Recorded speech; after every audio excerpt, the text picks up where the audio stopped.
Ahí estamos. Gracias por la acotación, Leonardo. Listo, ahí está grabando. Bueno, seguimos. Ayer habíamos comenzado a ver recursos de apelación. Habíamos visto que la apelación es el acto procesal en virtud de la cual una parte que se ve agraviada o perjudicada por una resolución judicial le solicita, a diferencia de la aclaratoria y la revocatoria, a un órgano jerárquicamente superior, en este caso la Cámara, que revise la decisión del juez y la reforme o modifique. Bien. Habíamos visto también que la apelación, el recurso de apelación, procede, en principio, contra providencias simples que causen gravamen irreparable, contra interlocutorias y contra sentencias definitivas. ¿Había algunas excepciones? Sí, vimos algún elenco de resoluciones que, sin perjuicio de ser interlocutorias definitivas o providencias simples que causen gravamen irreparable, no eran susceptibles de apelación, por ejemplo, la que se estima una posición de apertura a prueba o la que hace lugar a una acumulación de procesos.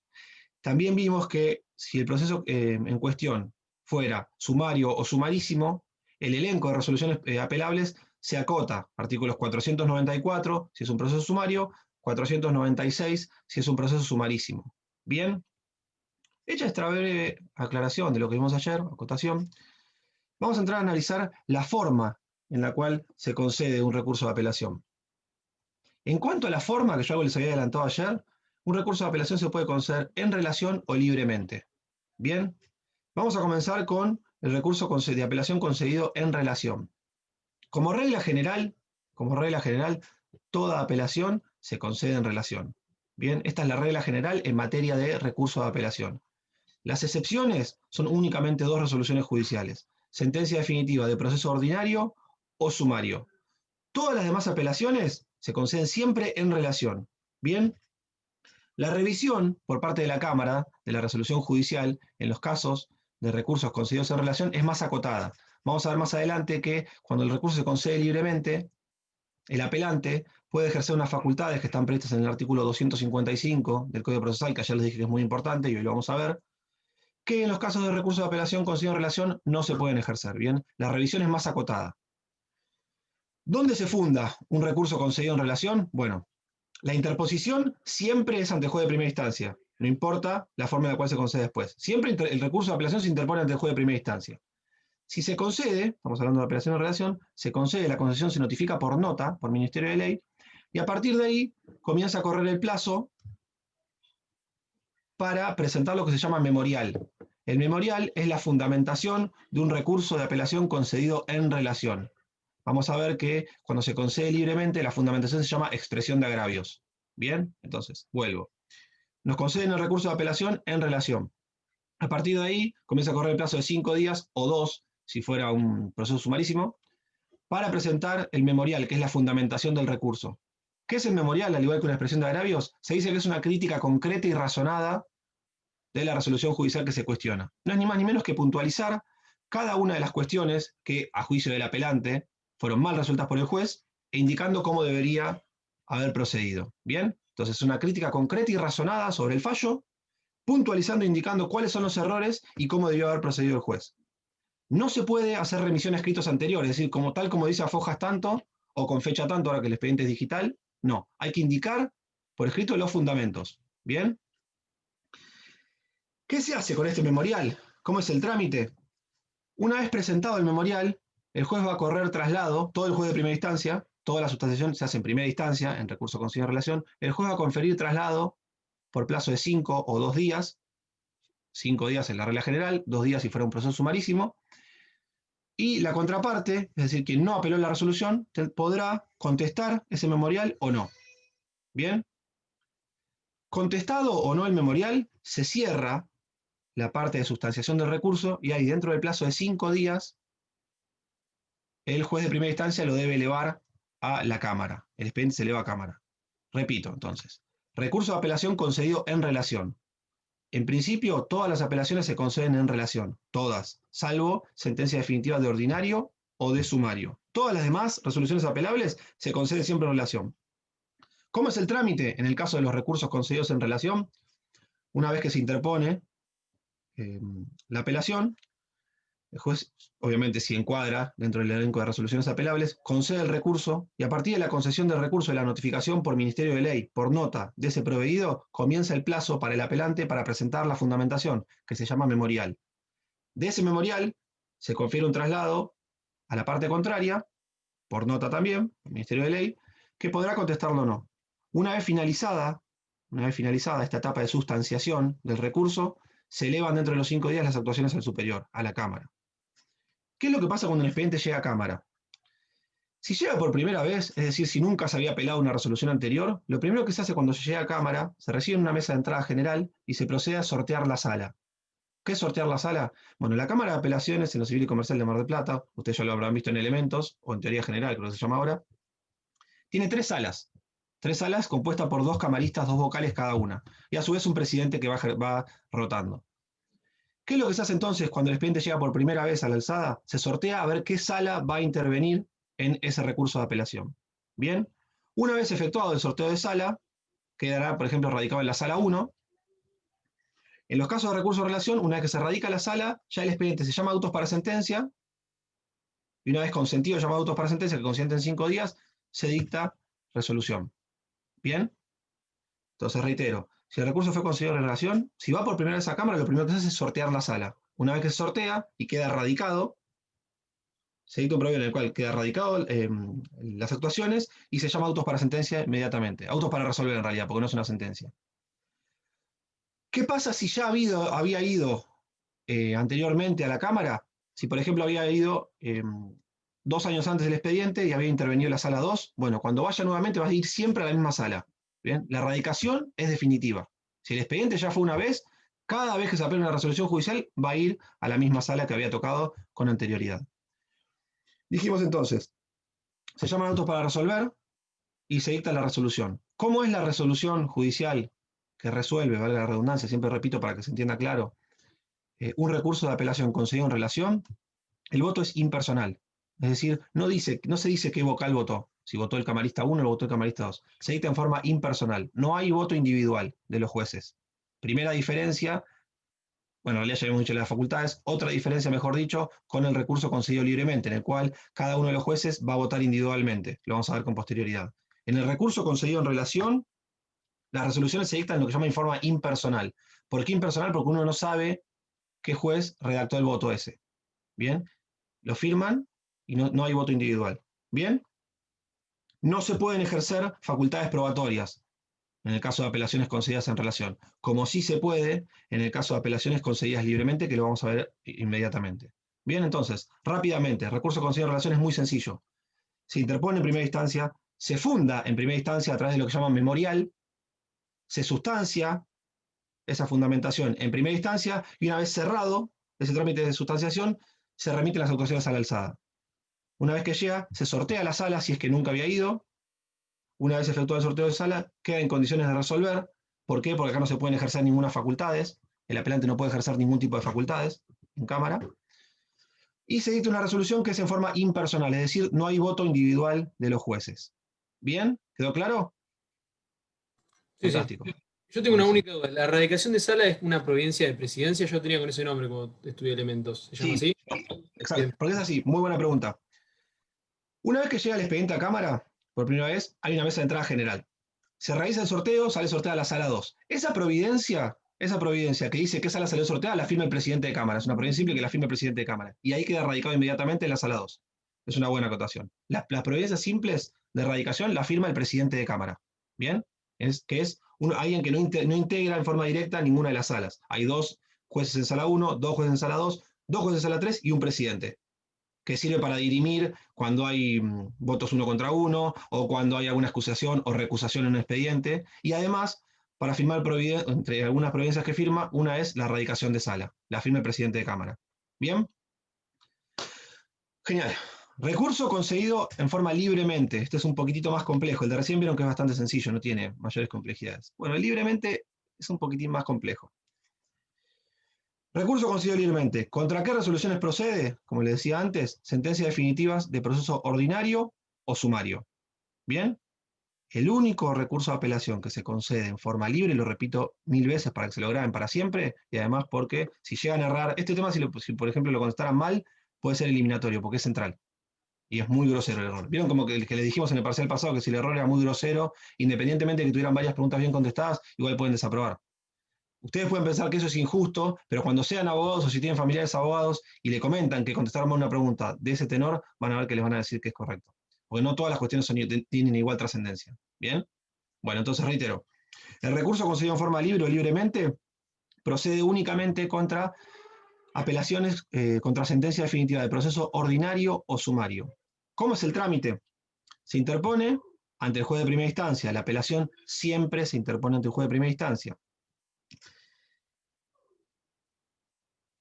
¿Cuál es el plazo para apelar? 5 días.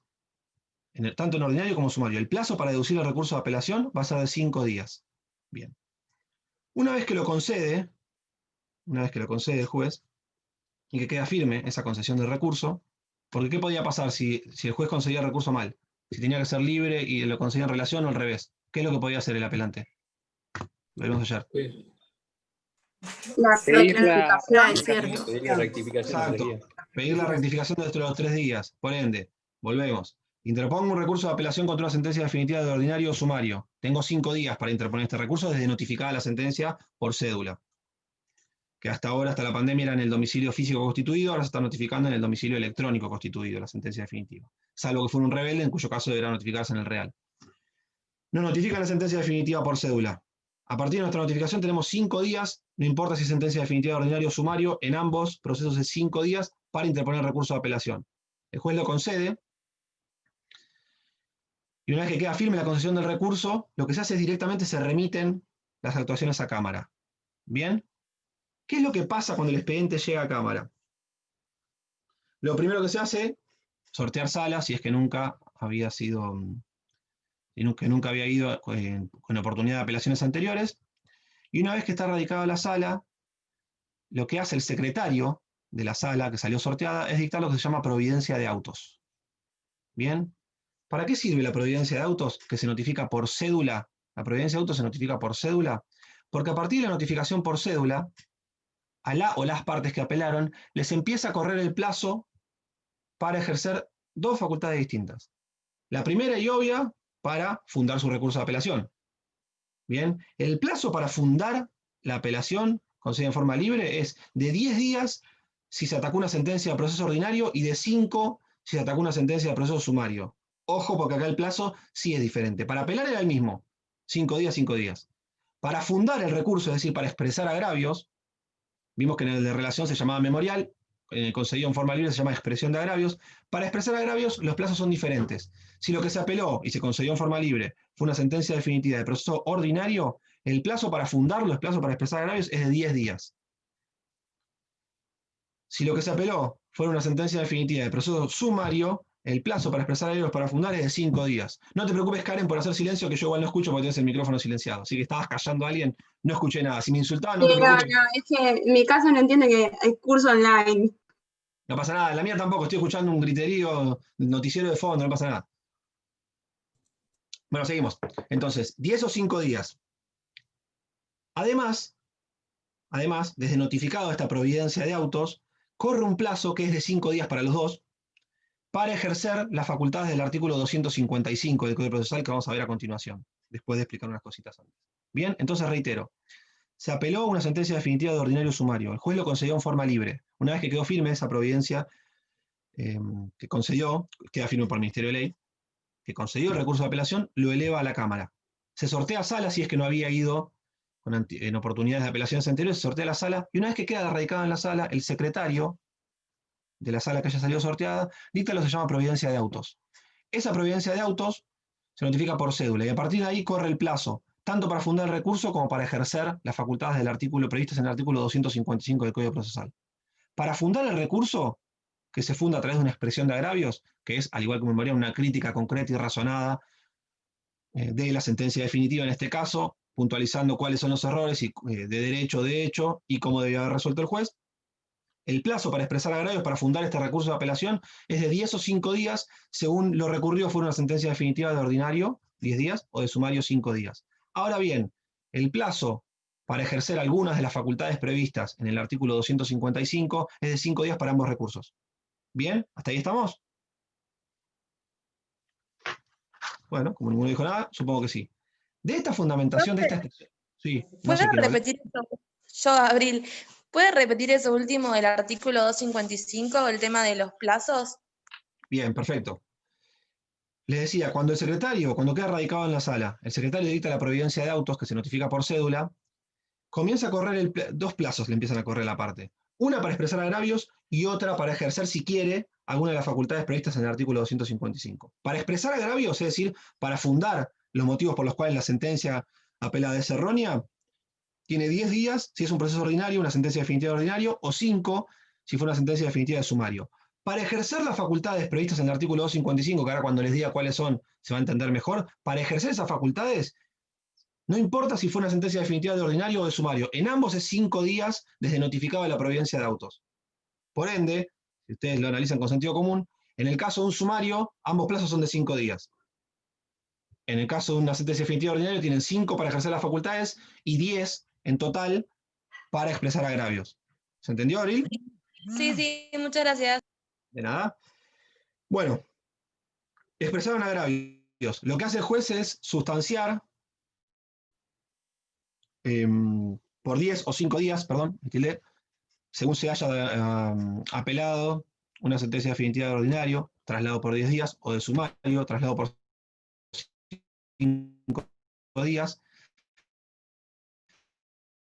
corre traslado a la otra parte para que conteste, se notifica por Ministerio de Ley.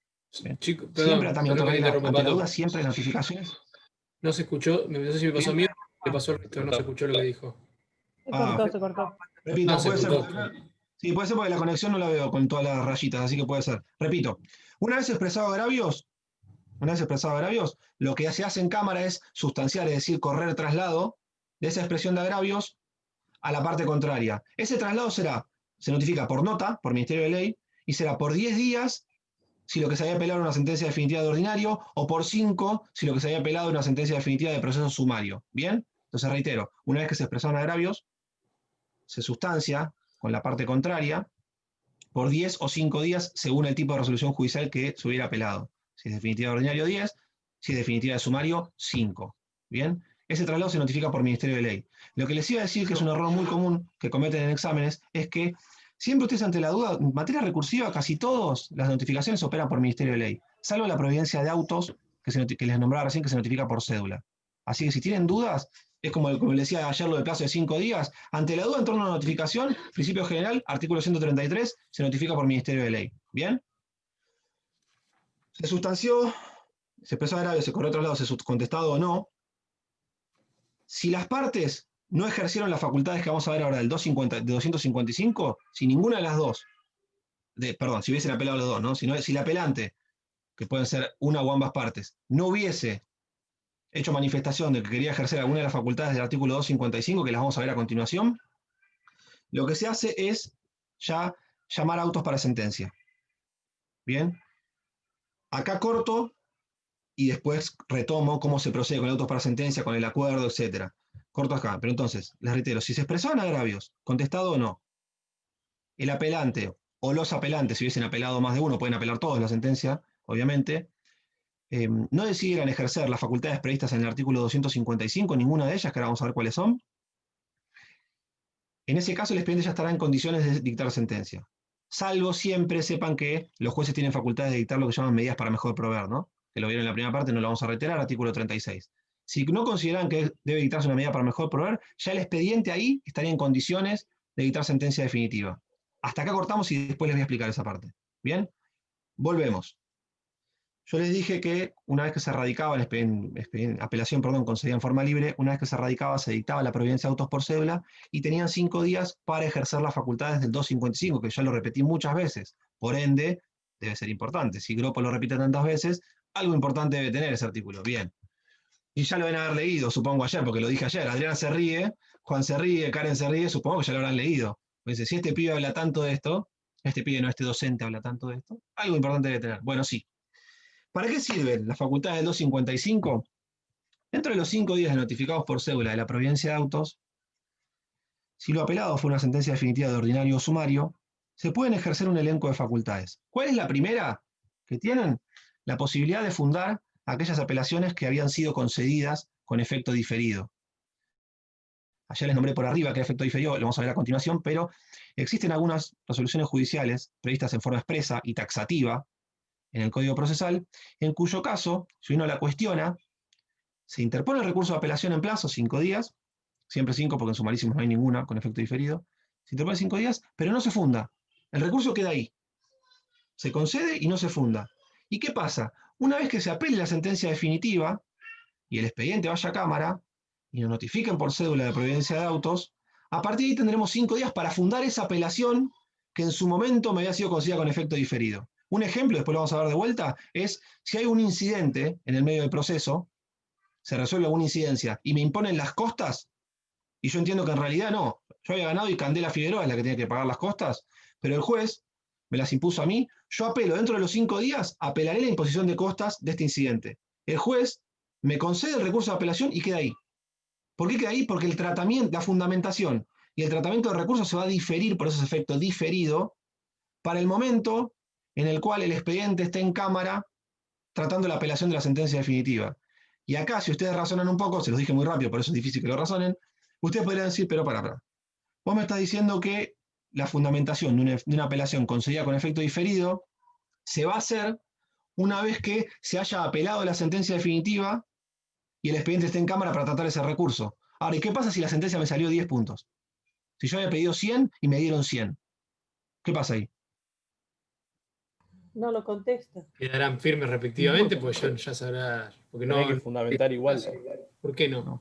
Justo les iba a regalar un tratado si contestaban bien. Qué pena, bueno, no importa, se los digo yo. Qué lástima.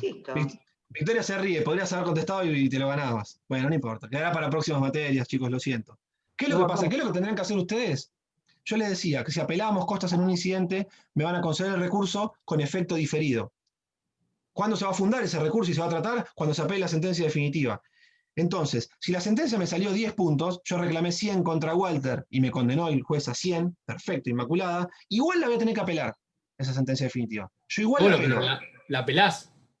Apelar la sentencia definitiva. Claro. Cuando esté en Cámara, yo me voy a limitar únicamente a fundar la apelación concedida con efecto diferido. ¿Bien? Entonces, ¿qué es lo que te hace esto? Te obliga a apelar la sentencia, pero al solo efecto de poder fundar la apelación concedida con efecto diferido en su momento cuando apelé la imposición de costas sin incidente. ¿Se entiende entonces? Cuando una apelación se concede con efecto diferido, indefectiblemente, salvo que decían que quede firme y que las costas me la impongan a mí en este incidente, si ustedes deciden sostener ese recurso de apelación, indefectiblemente van a tener que apelar la sentencia y cuando se notifiquen por cédula esta providencia de autos, dentro de los 5 días deberán fundar esa apelación con efecto diferido, concedida con efecto diferido. ¿Se entendió? No entiendo por qué tengo que apelar si me salió bien la sentencia. Porque en su momento, durante el trámite de expediente, había habido una incidencia y te había impuesto las costas en el orden causado. Ojo con esto, porque, bueno, me da un buen pie. Puede ser que cuando se dicte la sentencia, yo gane el juicio y se impongan las costas siempre el principio objetivo de la derrota, artículo 68, se impongan las costas a Rocío Lembo, que perdió. Bien, pero ojo, esas son las costas del proceso, pero no, esa imposición de costas no alcanza a aquellas que haya habido durante el transcurso por incidencias, por ejemplo. En este juicio yo gané, y en el marco del proceso la imposición de costas general va a ser a cargo de Rocío, que perdió. Pero de esa incidencia que yo había perdido durante la tramitación del proceso la voy a tener que pagar yo. ¿Por qué? Porque me las impusieron a mí. Por ende, Graciela, si vos no querés pagar las costas generadas por esa incidencia que se resolvió durante el proceso, tendrás que apelar la sentencia, pero no para cuestionar la sentencia en sí, sino para permitirte que se te abra la posibilidad de fundar este recurso de apelación concedido en torno a un incidente. ¿Se entiende? Vos no vas a cuestionar la sentencia, nada. Pero lo que sí vas a hacer es fundar esa apelación concedida con efecto diferido para permitir que se modifique también la imposición de costas en ese incidente y Rocío tenga que pagar todo. Y a fin de año, antes de la fiesta, si no puede hacer regalos a su familia, porque tiene que pagar todo en diciembre. ¿Bien?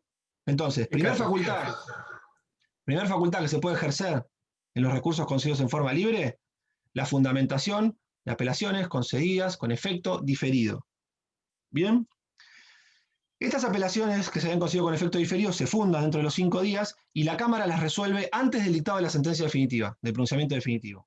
¿Se entiende? Va a resolver primero las apelaciones concedidas con efecto diferido y después se va a expedir en torno, si se apeló y se sostiene, en torno a la apelación contra la sentencia definitiva de primera instancia.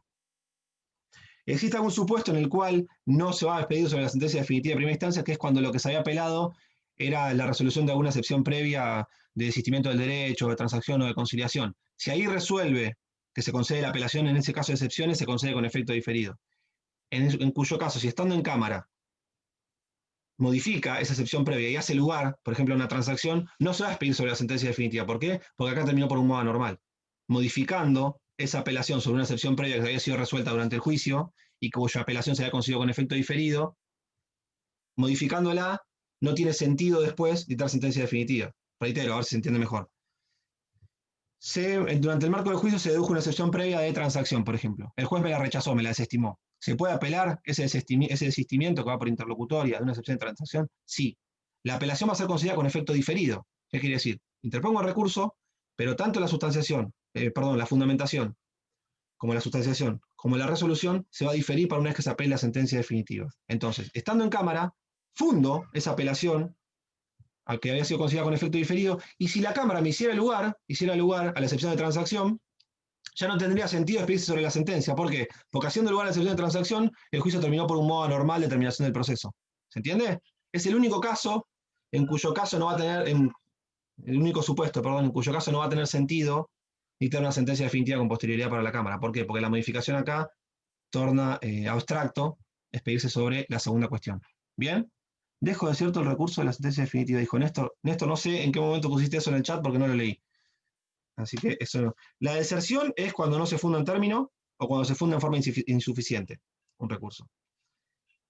Si una vez conseguido el recurso, comienza el plazo para apelar, si es en relación, o dictada la providencia de autos y notificada por cédula, comienza el plazo para adjuntar en un recurso en forma libre. Si no lo hacen dentro del plazo, se declara desierto el recurso y queda firme la resolución cuestionada. También puede ser declarado desierto, esto solamente en cámara, si lo considera insuficiente, si no contuviera una crítica concreta y razonada, si no puntualizaran bien en qué estaba fallada la resolución judicial, lo declaran desierto. Eso lo realiza la Cámara. ¿Bien? Bueno, entonces, primer facultad del 255, la fundamentación, fundar apelaciones que habían sido concedidas con efecto diferido. Bien. Existe un supuesto que yo generalmente lo doy cuando doy juicio ejecutivo, que creo que ahora me toca darlo de vuelta, que es, en los casos de los procesos ejecutivos, hay también apelaciones concedidas con efecto diferido, y en este caso, la fundamentación de ese recurso, ustedes tienen que apelar, eso lo vamos a ver después igual, pero se apela a la sentencia de tránsito y remate, que es la sentencia de juicio ejecutivo, y si había alguna apelación durante el trámite concedida con efecto diferido, se tiene que fundar con la interposición. Es un supuesto raro, lo vamos a ver después cuando vemos la bolilla 15, pero no quiero dejar de mencionarlo, por si se cansan de escucharme hoy y no siguen mis clases, creo que 2 semanas, nos toca vernos de vuelta. Segunda facultad que puede ejercer el apelante dentro del elenco del 255, que siempre se ejerce dentro de los 5 días notificados por cédula de la providencia de autos, la posibilidad de probar en cámara. ¿Qué medidas probatorias pueden requerir, se pueden producir en la alzada? Bueno, acá hay que distinguir. El machete lo tengo en otro lado, así que voy a dar vuelta. Acá hay que distinguir la facultad probatoria. ¿Cuándo se va a poder probar en cámara? Cuando me hubiesen denegado, yo ofrecí una prueba y ustedes saben que el juez tiene libertad para ordenar la producción de medios probatorios, y si decide que un medio probatorio no se produzca, ¿ustedes pueden apelar? No, ¿por qué? Porque el 377 veda la posibilidad de apelar en nación, y en provincia dice irrecurrible, que es la revocatoria por jurisprudencia se admite. Entonces, apelar no podíamos. Me denegaron la producción de un medio probatorio, interpuse revocatoria, y el juez me la analizó y me dijo, no, igual no vas a producir esta prueba. Se llama replanteo, ¿podré replantear el ofrecimiento de este medio probatorio en cámara? Sí, dentro de los 5, si es una sentencia definitiva de ordinario y sumario, lo que se apeló, se podrá replantear este medio probatorio, cuya producción me fue denegada por el juez de primera instancia, la podremos replantear dentro de los 5 días. ¿Qué más podemos hacer en materia de prueba? Si yo hubiese ofrecido un medio probatorio, el juez ordenó la producción, pero luego me declaró negligente, es decir, fui decidioso en la producción y me declaró negligente, no podré cuestionar, no podré apelar a esa interlocutoria, pero lo que podré hacer es replantearlo, decir, miren, fíjense, acá la jueza Abril me declaró negligente en la producción de la prueba y en realidad no podía producirla porque en pandemia no me recibían los oficios y no contestaban. La Cámara analizará, siempre el replanteo de prueba se analiza, no se sustancia, ustedes hacen lo que se llama replanteo, me lo denegaron mal, me declararon negligente mal, y la Cámara sin sustanciación resuelve, tenés razón, vas a producir la prueba, se produce en cámara, o no tenés razón, ¿Fue bien denegada la producción de este medio probatorio o fue bien resuelta la negligencia de ese medio probatorio? Esa resolución hace definitiva, no se puede cuestionar más. ¿Bien? Entonces, reitero, ¿se pueden producir medios probatorios en cámara? Sí. Lo que tienen que hacer, que habían sido ofrecidos en primera instancia, sí. Y que fueron denegados o declarados negligentes, lo que tienen que hacer dentro de los 5 días, es otra de las facultades que prevé el 255, es pedir lo que se llama replanteo de prueba en la alzada. ¿Bien? La alzada va a resolver sin sustanciación. ¿Qué más? ¿Qué otras facultades tienen el 255? Presentar documentos. ¿Pueden presentar prueba documental en cámara? Sí. ¿Toda la prueba documental que yo quiera? No. Tienen que ser o documentos de fecha posterior al auto para sentencia de primera instancia. En rigor es a que queda firme el auto de sentencia, el auto para sentencia, perdón, de primera instancia. O sea, primer prueba documental que pueden ofrecer, aquella que haya surgido con posterioridad a que adquirió firmeza el auto para sentencia de primera instancia. ¿Por qué? Porque una vez que queda firme el auto para sentencia, ya no se puede modificar, ya hay que dictar sentencia. Entonces no se puede introducir nada más. Entonces, documentos de fecha posterior o anterior, pero que uno no hubiese conocido, que no tenía conocimiento, se pueden presentar en cámara. ¿Bien? Esa prueba documental. ¿Qué pasa con la cuarta facultad que tiene el 255, que es la facultad de pedir prueba confesional o prueba de absolución de posiciones? En cámara también se puede, no pasa nunca, pero también se puede pedir absolución de posiciones. Acá hay que tener en cuenta un par de cositas y unas preguntas de examen. La prueba de absolución de posiciones que uno ofrece dentro de las facultades del 255, dentro de estos 5 días, en cámara, únicamente puede versar sobre hechos que no fueron objeto en esa misma prueba en primera instancia, es decir, sobre posiciones que no fueron preguntadas, sobre temas que no fueron interrogados en primera instancia. ¿Por qué previó esto el legislador? Para que no reediten la prueba. O yo ofrecí una posición mal sobre un hecho y ahora la quiero hacer bien. No, no es para reparar errores, no es para suplir omisiones. Es solamente sobre hechos que no versó, sobre los cuales no versó la prueba en primera instancia. ¿Bien? Sobre esos hechos que no formaron parte del pliego de posiciones que vimos en el primer parcial, se podrá ofrecer prueba de absolución de posiciones, prueba confesional. ¿Bien? Pero ojo, ojo, ojo, ojo. Porque esta, otra vez, marquen, acuérdense de mi ojito. Yo siempre pongo una foto de Maradona cuando hago PowerPoint haciendo ojo, está buenísima la foto. Y tengo una velita de Lázari, pero como ustedes la mayoría no deben saber quién es Elita de Lázari, pues son muy chicos, Ana sí, Bueno, o Leonardo por ahí no es tan chico, cambié y puse una de Maradona. Antes ponía una velita de Lázari y ahora pongo una de Maradona que hace así, en los Power, capaz que si vieron algún Power mío, la uso muy seguido. Ojo, ¿por qué les digo esto? Porque la prueba confesional en cámara, la absolución de posiciones en cámara, únicamente puede ser solicitada si lo que se apeló fue una sentencia definitiva de ordinario. Si lo que se apeló fue una sentencia definitiva de sumario, no se puede. Esta es la única diferencia que existe en torno a estas facultades que prevé este artículo, que se puede ejercer en el ordinario sí, en el sumario no. Todas las demás operan para cualquiera de las dos apelaciones, sentencia definitiva de ordinario o sumario. La absolución de posiciones, ojo, en serio lo digo, más allá del chiste, lo digo en serio, la absolución de posiciones solamente puede ser ofrecida y producida si lo que se apeló fue una sentencia definitiva de proceso ordinario. En los sumarios no se puede, creo que está en el 269, 268, 269 debe ser, del Código Procesal. Bien. Y otra cuestión que prevé al final el artículo, que en realidad es obvio, que es pedir que se abra la causa prueba. Sí, me hicieron lugar a una prueba que había sido denegada en primera instancia y la Cámara me hace lugar, o que había sido declarado negligente y ahora me hace lugar, va de suyo que debe abrirse a prueba la causa a fin de producir esos medios probatorios, o cuando se ofrezca un hecho nuevo con posterioridad a la oportunidad en la cual se podía ofrecer en primera instancia, que hasta cuándo se podía ofrecer un hecho nuevo en primera instancia. 363. Dentro de los 5 días del auto de apertura a prueba. Bien, que queda firme el auto de apertura a prueba. Bien, entonces, si llegara a conocimiento nuestro un hecho nuevo con posterioridad a ese intertemporal que bien marcaba Victoria, se podrá plantear en cámara y se podrá pedir la apertura a prueba de ese hecho nuevo en cámara. ¿Bien? Chicos, esas son las facultades que prevé el 255 del Código Procesal. ¿Son importantes? Sí, son muy importantes. ¿Por qué? Porque únicamente las pueden ejercer aquellas apelaciones que se consiguieron en forma libre. Bien, en relación no hay facultades del 255 en los recursos concedidos en relación. La única excepción es cuando se apela, que lo vamos a ver en la segunda parte, en la orilla 15, cuando se apela a la sentencia de un juicio ejecutivo, que en ese caso el recurso se concede en relación y se permite fundar la apelación con efecto diferido, concedida con efecto diferido. ¿Bien? Pero como regla general, entonces toman en cuenta esto. Las facultades de ese artículo, que si lo leen es una pavada, es lo que les acabo de decir, no hubo ninguna genialidad, como nunca digo genialidades. Las facultades que pueden ejercerse cuando se apelan sentencias definitivas de ordinario y sumario son las previstas en el artículo 255. Fundar apelaciones diferidas, pedir la producción de medios probatorios que fueron denegados en primera instancia o declarados negligentes, presentar documentos de fecha posterior o anterior que no fue conocida porque no era conocida, perdón, por el apelante, pedir prueba de absolución de posiciones, pedir que se abra prueba cuando me admite la producción de un medio que haya sido denegado o declarado negligente, o cuando deduje un hecho nuevo, pueden pedir la apertura a prueba de ese hecho. Bien. Sobre esa apertura a prueba, si la Cámara, genial, gracias Leo, si la Cámara decide abrir a prueba las actuaciones en Cámara, la contraria se puede oponer si dentro de los 5 días. La Cámara resuelve si decide sostener o no, esa resolución causa estado, no se puede recurrir más. ¿Bien? Perfecto, perfecto, perfecto. Alegatos. Alegatos. ¿Se puede? Vamos bastante bien, creo. Bien, bien, bien. ¿Se puede alegar de bien probado en Cámara? ¿Se puede alegar? Si el recurso fue concedido en relación, no. Si el recurso fue concedido en forma libre, sí. El plazo es común de 6 días para alegar, y a diferencia de lo que habíamos visto en primera instancia, en Cámara no te dejan retirar el expediente en préstamo para poder presentar el alegato. ¿Bien? Si uno decide alegar, siempre el alegato es una carga, no es una obligación.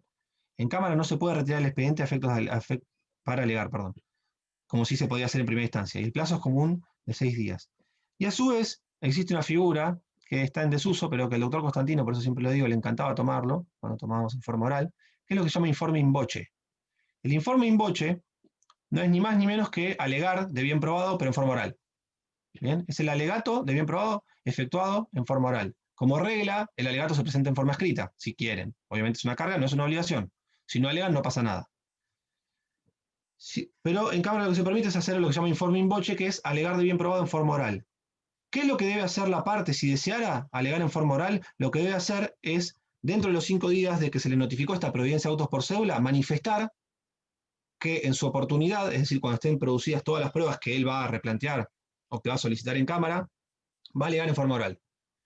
Tiene que hacer la reserva dentro de los 5 días de notificado por cédula de providencia de autos. Si no lo hiciera, si no dijera nada, no podrá alegar in voce, es decir, en forma verbal. Sí podrá hacerlo en forma escrita. ¿Bien? Entonces reitero, ¿qué es el informe in voce? Es el alegato de bien probado efectuado en Cámara en forma oral. ¿Las partes pueden hacerlo? Sí, siempre y cuando hayan hecho reserva dentro de los 5 días de notificados por cédula de la providencia de autos, siempre y cuando hayan hecho reserva de que iban a alegar, de que en su momento, perdón, en su oportunidad, iban a alegar en forma oral. Eso es lo que se llama informe in voce. No se ve nunca en la práctica. Nunca. Yo nunca trabajé en Cámara, pero sé porque me he fijado varias veces, sobre todo cuando empecé a dar recursos ordinarios, en charlas primero y en clases de grado después, y no tiene aplicación práctica, pero bueno, está en el código, hay que enseñarlo. Terminamos entonces. Volvemos ahora a lo que yo les decía antes del 255. Expresados agravios, sustanciado, contestado o no la expresión de agravios, el expediente estaba en condiciones de resolver. Supuesto A. Supuesto B. Se ejercieron las facultades del 255, se resolvieron ya las apelaciones concedidas con efecto diferido, se produjo toda la prueba que la Cámara admitió, ya estamos en condiciones de dictar la providencia de llamamiento de autos para sentencia. Ya el expediente se encuentra en condiciones de dictar sentencia definitiva. ¿Qué es lo que se hace en Cámara? Una vez que se dicta sentencia definitiva, pasan los autos a lo que se llama acuerdo. ¿Qué es el acuerdo? Una vez por semana, esto también a veces no se cumple en la práctica, pero una vez por semana, eso es lo que se pone en reserva del derecho de apelación y causa federal. No, nada que ver, Leonardo. La reserva del caso federal, no, también no tienes por qué saberlo porque se va a ver en la bolilla 13 o 12, así que es buena la pregunta. La reserva del caso federal se hace al momento de interponer la demanda. Se reserva el caso federal siempre y cuando se den los recaudos que están en el artículo 14 de la ley 48, que no lo voy a explicar ahora porque lo va a explicar creo que el doctor Turina, pero no es la misma reserva que esto. Esto solamente es una reserva de que voy a alegar de bien probado en Cámara en forma oral. Es solamente eso. No tiene nada que ver con la reserva del caso federal. Eso es el artículo 14 de la ley 48, lo van a ver en recursos extraordinarios. Está bueno que lo digas porque muchas veces los términos pueden llevar lugar a confusión, así que me diste un buen pie para aclararlo. Entonces, ¿qué es el acuerdo? Una vez por semana, los jueces de Cámara, previo al dictado de las sentencias definitivas de procesos de conocimiento de las sentencias definitivas apeladas de ordinario sumario, se juntan todos los jueces de cámara, de cada sala obviamente, ¿no? Los jueces de cada sala, que tienen el expediente a resolver, conjunto con el secretario del tribunal, y se hace lo que se llama acuerdo. ¿Qué es el acuerdo? Es, luego de haber estudiado la sentencia, el caso, lo debaten para intentar ponerse de acuerdo, por eso se llama acuerdo, y de eso se deja constancia en un libro. ¿Bien? Entonces, una vez llamados autos para sentencia, pasan los autos a lo que se llama acuerdo. El acuerdo se realiza una vez por semana, en el cual se reúnen los miembros del tribunal, en presencia del secretario, debaten sobre cómo se va a resolver ese recurso de apelación contra sentencia definitiva de ordinario sumario, y de ese acuerdo se deja constancia en un libro. A partir de ahí, ya el expediente se encuentra en condiciones de dictar sentencia. ¿Qué pasa con el dictado de sentencia definitiva en un recurso concedido en forma libre? Yo les había dicho que cuando se concede en forma de relación, la resolución es en forma impersonal. No se dice quién votó, sino que firman todos abajo, los dos vocales de la sala abajo, y no hay voto individual. Bueno, en las sentencias, en las apelaciones, concedidas en forma libre, es decir, contra sentencias definitivas de procesos ordinarios o sumarios, lo que se hace es, al menos 2 veces por mes, se sortea qué vocal de la Cámara va a votar en primer término y quién va a votar en segundo término. ¿Para qué sirve este sorteo?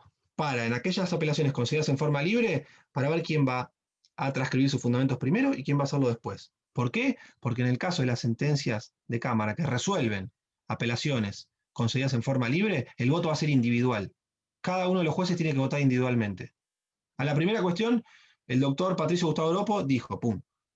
Seguido dice, por su parte, el doctor Juan Manuel Bellulle dijo punto, tal. A la segunda cuestión, el doctor Patricio Gustavo Oropo dijo tanto. A la segunda cuestión, el doctor Juan Manuel Bellulle dijo tanto. Y después se resuelve. ¿Bien? Entonces, el voto aquí es individual. Por ende, y ahora vamos a ver por qué se hace el sorteo. ¿Por qué a ustedes les parece que se sortea al menos 2 veces por mes quién vota en primer término?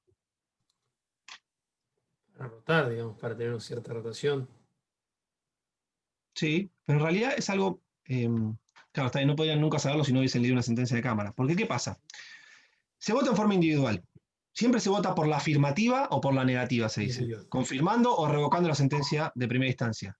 ¿Por qué es importante el sorteo? Porque quien vota en primer término está obligado a expedirse en torno a todos los fundamentos por los cuales la resolución se confirma o se modifica. ¿Bien? Ahora, el que vota en segundo término puede hacer una cosa. Puede decir, adhiero al voto de mi colega preopinante, se dice, adhiero al voto que había efectuado mi colega anterior, a secas, y no decir más nada. Puede adherir y dar sus propios fundamentos, o puede disentir. Bien, entonces, ¿por qué es importante el sorteo? Porque el que vota en segundo término puede no necesariamente fundar, puede no escribir nada, puede decir adhiero y nada más. Entonces, para que sea parejo, y en realidad, en rigor, las sentencias de Cámara deberían generalmente ser así. ¿Por qué? Porque si hubo un acuerdo previo, ya discutimos, y nos pusimos de acuerdo, valga la redundancia, para ver cómo vamos a resolver, el que vota en primer término va a ser el que tiene que escribir, y el segundo adhiere y listo. ¿Bien? Sin perjuicio que el acuerdo a veces en la práctica no se lleva a cabo. Pero en rigor es así. Entonces, ¿para qué se hacen los sorteos de quién vota en primer término y en segundo? Para garantizar que sea parejo.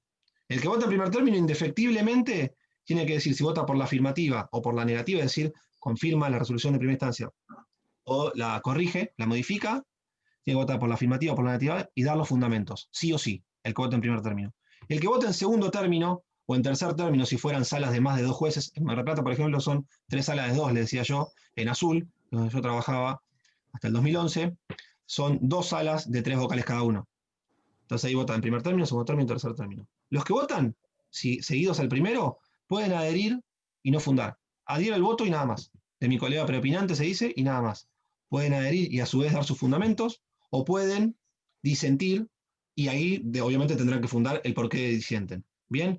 ¿Qué pasaría si en la sala 1 uno vota de una manera y el otro disiente? Acá es donde interviene el presidente de Cámara para desempatar. ¿Bien?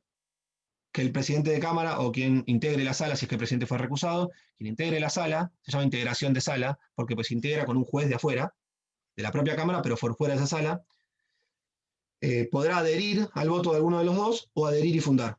¿Bien? ¿Se entiende entonces? Entonces reitero, en las apelaciones concedidas en forma libre, el voto se hace individual. ¿Qué quiere decir? Que cada uno de los vocales tiene que expresar su opinión. El primero, el que vota en primer término, indefectiblemente tiene que decir, votar por la afirmativa o por la negativa y dar los motivos por los cuales resuelve de esa manera. quien vota a continuación puede adherir a secas, es decir, adherir y no fundar nada, no decir nada, adherir y fundar, o votar en disidencia, se llama votar en disidencia. Bien, si fueran salas como las de Mar del Plata, son de 2 jueces, si hubiera disidencia, se integra con otro camarista, que en principio es el presidente, salvo que el presidente esté recusado, en cuyo caso integra algún vocal de las otras 2 salas. ¿Se entendió? ¿Seguro? Bien. Fenomenal. ¿Qué más? Uy, qué bueno. A ver. Vamos bastante bien, ¿eh? Creo. No vamos a cantar victoria. Vamos bastante bien. Vamos. Viste que nos portamos bien. Se están portando muy bien. Usted se está portando muy bien, que es el más preguntón. Muy bien, Juan Manuel. Así me gusta. Y bien, Iván, que me puso el pulgar para arriba. Me encantan los emoticones de cosas, me hacen reír. Así que, bien, Iván. Lástima que tiene poquitos este cosa, no tiene más. No se puede ser muy ingenioso. O yo no los usar, capaz que hay más y no los veo. Bueno. ¿Puedo Sí. interrumpirte, Patricio? Si es para Con elogiarme, una sí. pregunta. No, entonces El no. plazo para dictar sentencia en el sumario es de 50 días y en el ordinario de 60 o al revés. ¿En qué artículo está eso, Ana? Mirá, te digo más. Recurso de apelación libremente. No sé, pero ¿en qué artículo están los plazos para dictar resoluciones judiciales? Ah, lo tengo que buscar, no me vuelvas loca. Del 30 al 40, ¿en qué artículo? Te tiro, ya más pistas no te puedo tirar. El Es 10 más, algo. en este código verde está de este lado. Papá. Bueno, Es imposible. Me quería lucir como que tengo buena memoria visual, chicos, no pasa nada. no. En el artículo 34, inciso Ah. tercero, prevé los plazos para dictar resoluciones judiciales. En el caso de sentencias definitivas, si son procesos ordinarios, son 40 días si es un juzgado unipersonal, como son de primera instancia acá, o 60 días si es un tribunal colegiado. En el caso de los ordinarios, son 30 y 50. Siempre días hábiles, porque los plazos procesales son en días hábiles. Así que el plazo para sentenciar, si lo que se apeló fue una sentencia definitiva de un ordinario, como este es un tribunal colegiado, tendrán 60 días hábiles. Si fuera una sentencia definitiva de un proceso ordinario, tendrá 50. El juez de primera instancia tenía 40 o 30, según sea ordinario o sumario. ¿Bien? Y Bueno. otra pregunta más. Bueno. La El tercera ya es- domicilio en ocasión de la apelación libremente, Y es. como, porque estuve leyendo en el libro de Camp, y dice que en ocasión de apelar presenta escrito, funda, si no admite deja constancia. Eso lo vimos ayer. ¿Qué pasa? Si uno interpone la apelación y la funda, o sea, acuérdense que la apelación se presenta escindida, es decir, solamente se apela y la fundamentación se hace en una segunda oportunidad. Ahora, si yo lo presento fundado, que es lo que vimos ayer, lo que se hace es, el secretario deja constancia que se apeló y devuelve el escrito. Palacio entiende que si el recurso hubiese sido concedido en relación, no tiene mucho sentido porque de última ejercita una facultad previo al momento procesal oportuno. ¿Bien? Pero en principio, que es lo que debe haber leído Camps, es secretario de Cortes brillante, un procesalista brillante, que además sabe mucho de derecho electrónico, así que es un buen código comentado, si lo tienen es un buen código comentado. Bien, pero cuando se hace la radicación del llamado para expresar agravios, ahí sería. Bueno, no, ojo. Pará, son 2 cosas distintas. En el recurso concedido en relación, que eran todas menos la sentencia definitiva de ordinario sumario, si uno lo interpone fundado, el secretario estaba en primera instancia esto. El secretario de primera instancia lo que tiene que hacer es dejar constancia de que se apeló el día y la hora, obviamente para demostrar después que fue temporáneo, y devolver el escrito. En principio eso es lo que dice el código. Para que se funde en su oportunidad, que es dentro de los 5 días, o 2, si es sumarísimo, desde que se concedió en primera instancia el recurso concedido en relación. Ahora bien, si fuera una apelación que fue concedida libremente, una vez que se dicta la providencia de autos, en cámara, que se notifica por cédula, ahí empieza el plazo para fundar el recurso que es expresar agravios. Yo le decía que son 10 o 5 días, según lo que se haya apelado, sea una sentencia definitiva de ordinario 10 o de sumario 5. ¿Bien? Está bien, ahí lo ando, entonces. ¿Segura? Sí, ahora sí. Gracias. Fenomenal. De nada. Bueno, seguimos.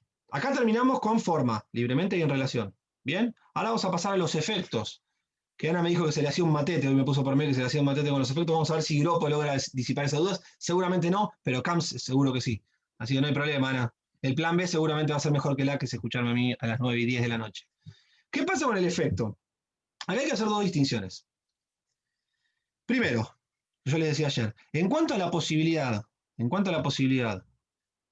de ejecutar, es decir, de hacer cumplir la resolución que fue apelada, que por ende no está firme, porque hasta tanto no se resuelva el recurso o se ha declarado desierto, no está firme, en torno a la posibilidad de cumplir de igual esta resolución judicial, a pesar que esté apelada, acá hay que distinguir efecto suspensivo o efecto devolutivo, mal llamado devolutivo, ahora vamos a ver por qué, que en realidad debería llamarse efecto no suspensivo.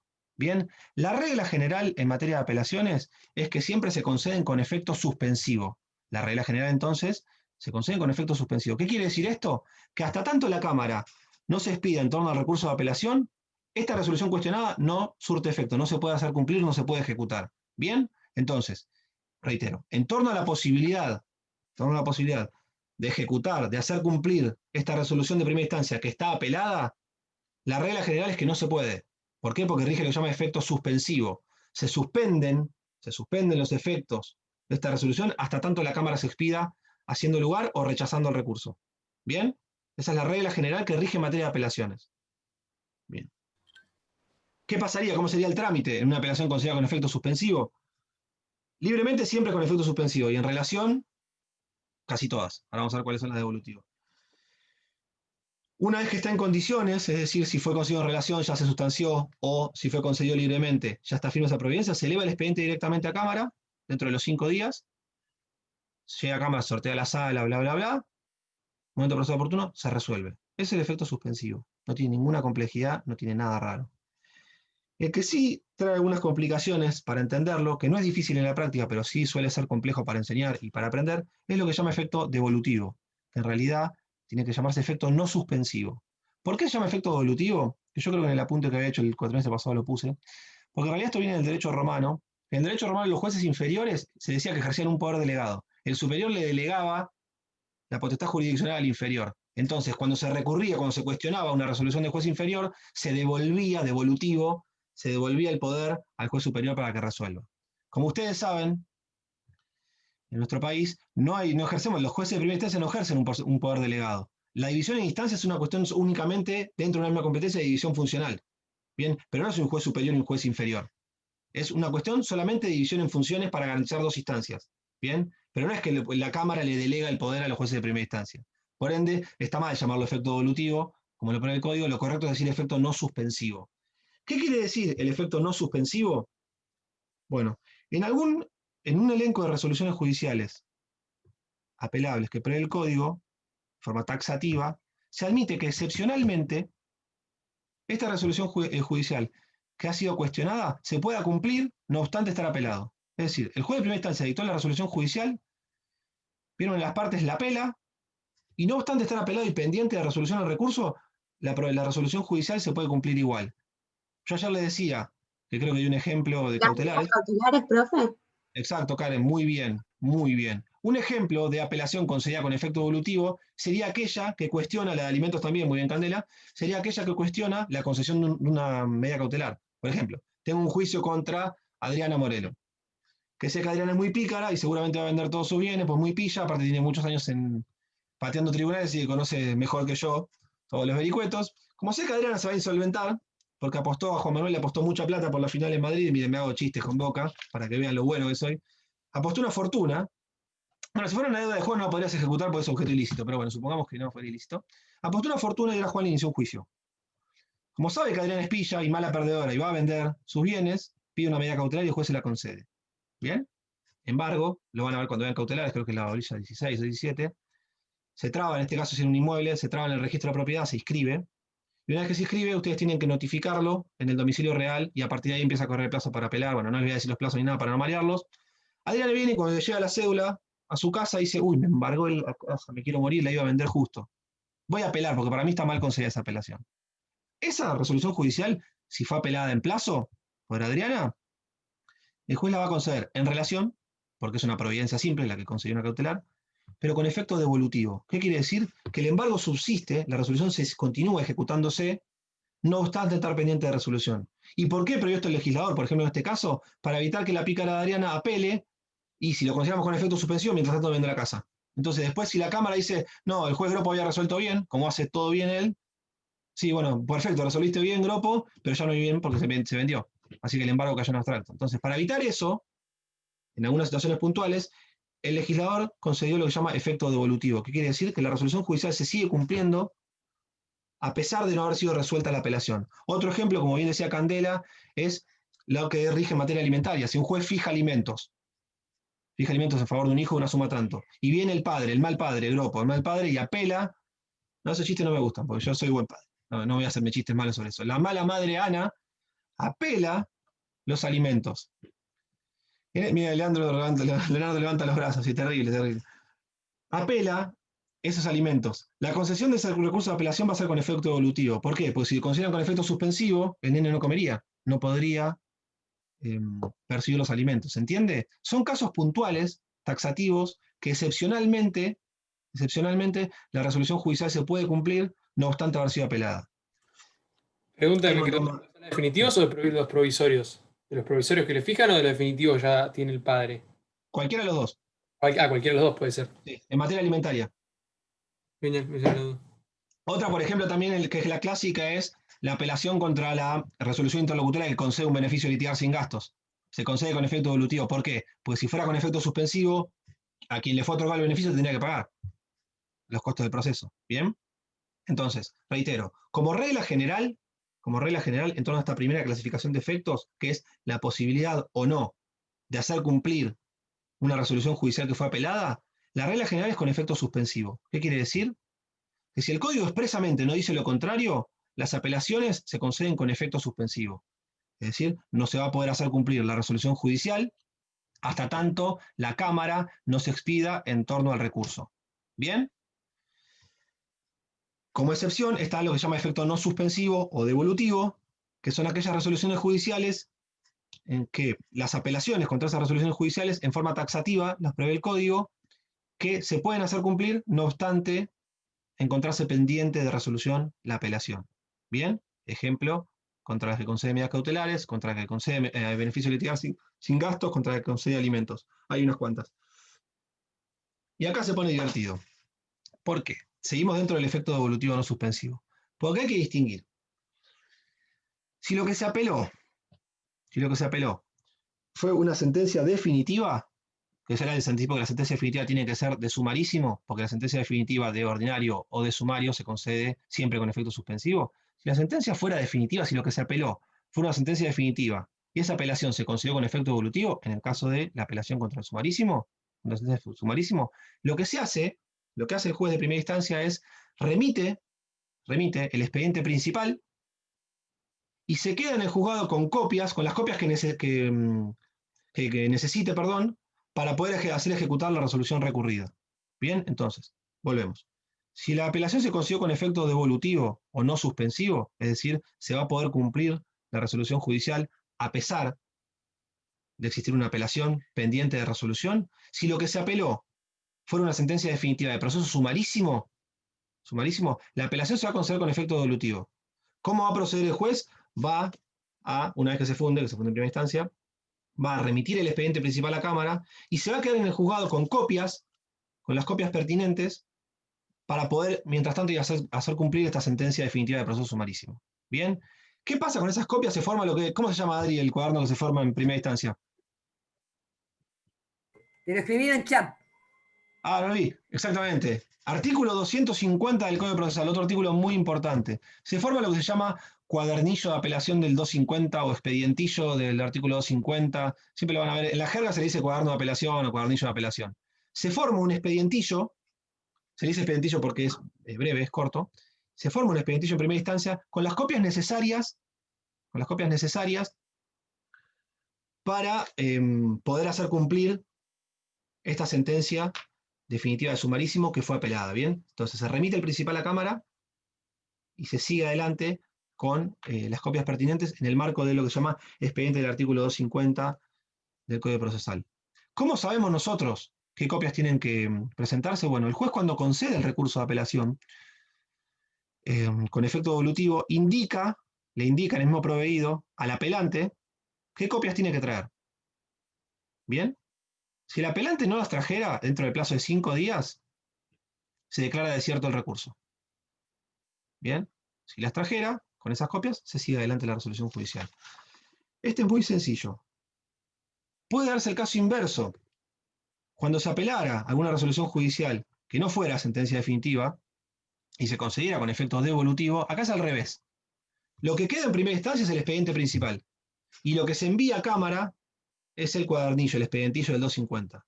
¿Se entiende? Si lo que se apeló fue una sentencia definitiva, se envía al principal y se queda el expedientillo. Si lo que se apeló no fue una sentencia definitiva, sino que fue alguna otra resolución, por ejemplo, la medida cautelar, lo que se envía es el cuadernillo del 250 con las copias pertinentes para que la Cámara pueda analizar y resolver este tema de la medida cautelar, y en primera instancia continúa el proceso principal, continúa el trámite del proceso principal. ¿Se entiende la diferencia?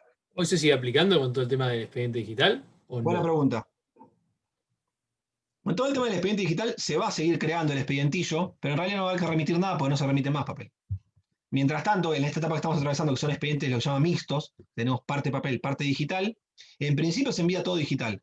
Si la Cámara lo estima pertinente, te piden el formato papel. ¿Bien?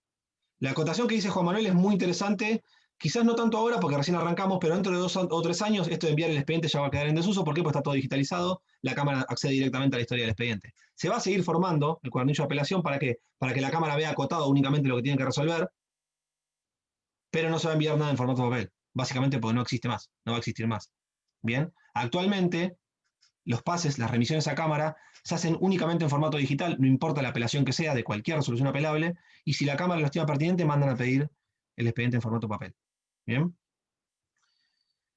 Les decía que si no se acompañan dentro de los 5 días las copias, una vez que se concede con efecto devolutivo, se declara desierto el recurso. ¿Estamos hasta ahí?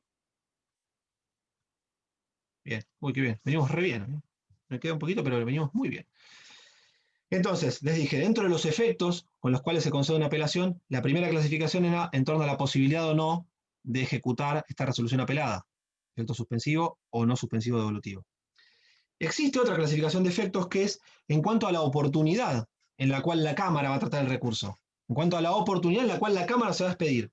Bien, la regla general es lo que se llama efecto inmediato. Es decir, una vez sustanciado y en condiciones, la Cámara se expide. Bien, esto rige independientemente de que el recurso haya sido concedido con efecto suspensivo o devolutivo, porque por cualquiera de los dos, la Cámara lo va a tratar inmediatamente. Lo que va a diferir en esos casos es si mientras tanto la resolución se puede ejecutar o no. Pero el tratamiento va a ser inmediato. Bien, la regla general es que los recursos de apelación se conceden con efecto inmediato. Es decir, la Cámara los va a tratar, valga la redundancia, en el momento, una vez sustanciados, en la oportunidad procesal. Como excepción, también expresamente y taxativamente contemplada en el Código Procesal, existen las apelaciones concedidas, que lo que decía hace un ratito, con efecto diferido. ¿Qué quiere decir efecto diferido? Que ustedes se agravian por una resolución judicial, interponen el recurso de apelación en primera instancia, se los conceden, pero queda ahí. La fundamentación y la sustanciación de esa fundamentación y la resolución se difiere para un momento procesal posterior, que va a ser cuando el expediente esté en Cámara por la apelación de la sentencia definitiva. Bien, son supuestos taxativos. ¿Por qué creó esto el legislador? Para evitar que el expediente vaya y venga, por celeridad, para evitar que vaya a la Cámara tan seguido. Bien, entonces reitero, como regla general, el tratamiento de un recurso de apelación va a ser con efecto inmediato, es decir, se sustancia, si hay que producir pruebas, se producen pruebas, se fue concedido en forma libre y la Cámara resuelve. Es inmediato, la fundamentación, la sustanciación y la resolución de recursos es inmediata. No importa si fue concedido con efecto suspensivo o devolutivo. ¿Por qué? Porque eso tiene injerencia en torno a la posibilidad o no de ejecutar la resolución apelada, pero no tiene injerencia en torno a la resolución en forma inmediata por parte de la Cámara. Bien, entonces, la regla general es que se concede con efecto inmediato.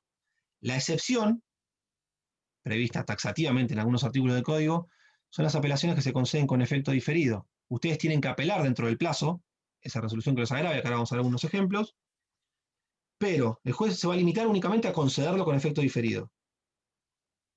La fundamentación, la sustanciación y la resolución de ese recurso con efecto diferido se difiere, valga la redundancia, para el momento en el cual esté en Cámara el expediente por apelación de la sentencia definitiva. Y les reitero lo que les decía hace un ratito, ¿qué pasaría si la sentencia nos salió impecable? Si Victoria, que ahora está con cara de contenta, antes de la fiesta tiene que pagarle a Agropo una fortuna. Me salió 10 puntos. Yo no voy a apelar a esa sentencia porque estoy contento. Pero sí voy a apelar porque quiero que se quede en la calle, le voy a dejar sin un mango. Algunas cuestiones que habían sido consideradas con efecto diferido que me habían sido resueltas en forma contraria a mis intereses durante el transcurso del proceso. Entonces, yo tendré que apelar la sentencia definitiva, Pero al momento de encontrarse el expediente en cámara, en los casos de sentencia definitiva de ordinario sumario, deberé dentro de los 5 días fundar mi apelación que había sido en su momento concedida con efecto diferido. Bien. En los casos de procesos sumarísimos no hay ninguna apelación prevista con efecto diferido. Grábenselo esto. En los casos de procesos sumarísimos no hay ninguna apelación que se conceda con efecto diferido. ¿Bien? Otro ojito. ¿Bien?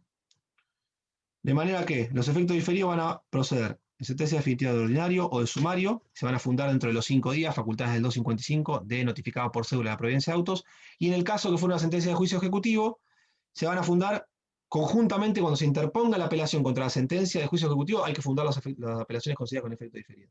Eso dice el artículo 247 del Código Procesal.